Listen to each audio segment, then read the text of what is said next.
Hey everybody, this is Ryan again, doing a quick video on the 2018 Mazda CX9. This is the GT edition.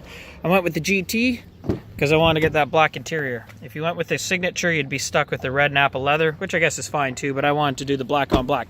Okay, so I've done several videos now, and one of the videos I did was the 5 things I dislike or even hated about this car. Now, don't get me wrong, I do love this car very much. I did that video because I thought it'd be practical to give people an idea of what to expect when they buy these cars. So, love the car, but one of the things I mentioned that I disliked about it is the lack of interior lighting.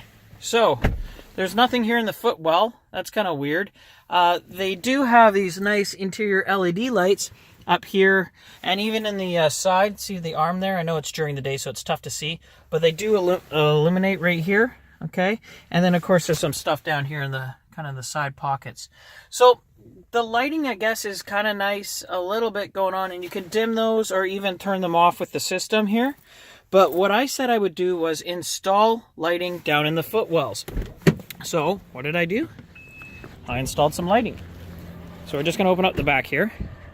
And this is odd. Speaking of lighting, they've always had this incandescent bulb, this one bulb back here. And there's not enough light up here. So when I actually go into the back, eventually I do want to put some lights up here on the sides as well to illuminate the cargo area. So these are the lights I got off eBay.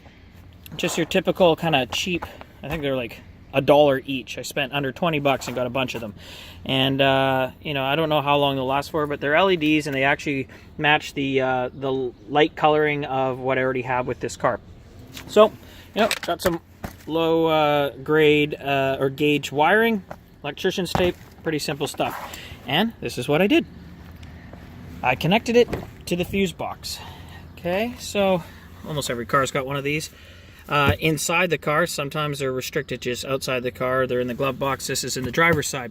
So that's my power source. Okay, and I ran the little wire up there. Of course, I have a ground wire further up here as well.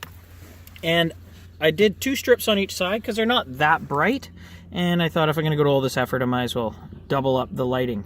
So I've connected them already, and then I've taped them up. It's pretty simple. And then I ran the wires behind this head unit here. Now that wasn't very easy, but I did manage to do it. And it's popping out down the side. So what we're going to do is I'm just going to tape them up, and then I'll show you what they look like. I know it's during the day, so I'm going to go in the underground garage and illuminate it.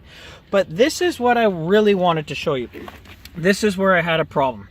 So in the fuse box, just like any car, you know, it'll show you what does what and which fuses are the ones you want. This is where I ran into a problem.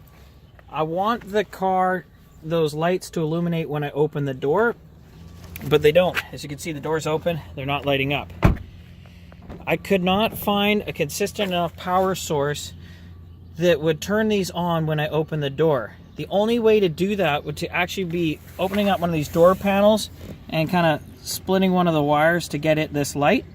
Okay, so there was that option. I could have used the light source from up here, but these actually have kind of like a 3-way light, so I can turn it off, on, and even brighter. So I didn't want to gut this thing too much apart. It's a brand new car. I promised my wife I wouldn't do to this car what I did to all my BMWs. So I just simply went into the 12-volt lighting, or power source rather, and it's the same one that you would run those 12-volt cables. The same one I have down here that I've been running my dash cam off of. So I will show you what it looks like when I light it up. Let me get rid of this leaf here. The other thing going on, and it kind of works with this car, because they do have these lights that stay on as I drive, okay, on the sides. So these will illuminate while I drive. It's kind of the opposite of what I wanted. So let me show you. I'm just gonna add that first stage of power, and there they go. They light up. Let's see the next guy over here. Beautiful. So my wiring's all good. Of course, I had checked that already. But that's great. I mean, I could start the car up. Let me get in here. And there we go. So once I have these all set up, okay, and put where I want, I'll always have light. But it's kind of the opposite of what I wanted. I know lots of kids, they like to drive in their cars with the footwells all lit up, and some of them even set them to like their music and they different colors and all that. That's not as the practical route I wanted to go, but this actually is the only choice I can make, because the way that this car's electricals are set up, and I went through all the diagrams online, and if I'm wrong, please make a comment, tell me otherwise, and maybe I can rewire it differently. But to get those to turn on when I open the car door and to turn off when I start the car or close the door, I can't figure that out unless I decide to open up one of these panels and connect it to the light source here, or hack into this guy down here, but I'm not going to do that. This is a simple way I can clean all the wires up, and I'll show you how it looks. Okay, and here we go. I'm in my underground, and hey, not too bad, eh? Look at that. Under 20 bucks. So, kind of tucked them underneath. I still have some wires to clean up, of course. I doubled up the lighting. I gotta tuck that up there and do a few more things, but that's it. Again, the only issue I really have is that I turn the car off, that shuts down too. But it is way better than how I had it. And of course, I can just turn this onto the first stage and it illuminates. But not bad. Pretty happy with it.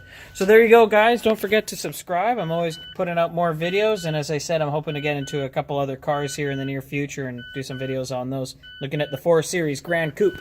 Okay, subscribe.